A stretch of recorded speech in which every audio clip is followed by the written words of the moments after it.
আসসালামু আলাইকুম রহমতুল্লাহি বরকাতুহু। একটু বাস্তবতার নিরিখে চিন্তা করুন তো, রাস্তাঘাটে, শপিং মলে অথবা অফিসে সিসিটিভি ক্যামেরা দেখলে আমরা নিজেদেরকে কতটা সংযত করি? কেউ যেন কোনো ভুল ধরতে না পারে সে ব্যাপারে কতটা সজাগ থাকি? ইন্টারনেটে অথবা স্মার্টফোনে কোনো হারাম সাইটে প্রবেশ করার পর মানুষ তার ব্রাউজিং হিস্ট্রি ডিলিট করে ফেলে, যেন তার পরিবারের কেউ গোপন গুণা সম্পর্কে জানতে না পারে।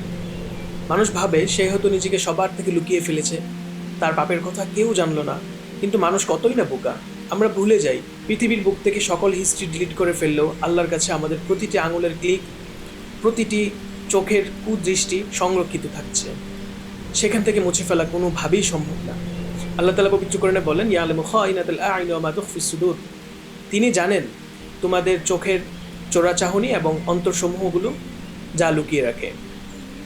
গোপন পাপ থেকে বাঁচার জন্য আমাদের সর্বপ্রথম করণীয় হচ্ছে তাকওয়ার সাথে একাকিত্ব নিয়ন্ত্রণ করা এবং মোরাকাবা করা। মোরাকাবা হচ্ছে নির্জন একাকিত্বে আল্লাহর পর্যবেক্ষণের ভয় অন্তরে রাখা, এবং তিনি সবকিছু দেখছেন, জানেন এবং সবকিছু পর্যবেক্ষণ করছেন, এবং ফেরেশতাদের উপস্থিতির অনুভূতি অন্তরে জাগ্রত রাখা।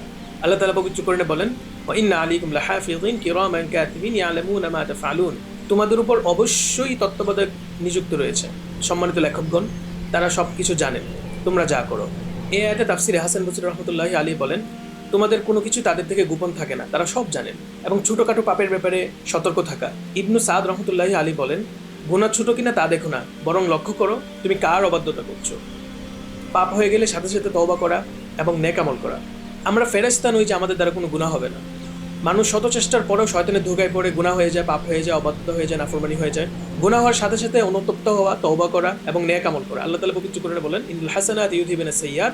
নিশ্চয়ই নেক আমলগুলো খারাপ আমলগুলোকে বিদূরিত করে। আল্লাহ তাআলা আমাদের সবাইকে গোপন গুনাহ থেকে হেফাজত করুন। আমিন। আসসালামু আলাইকুম ওয়া রাহমাতুল্লাহি ওয়া বারাকাতুহু।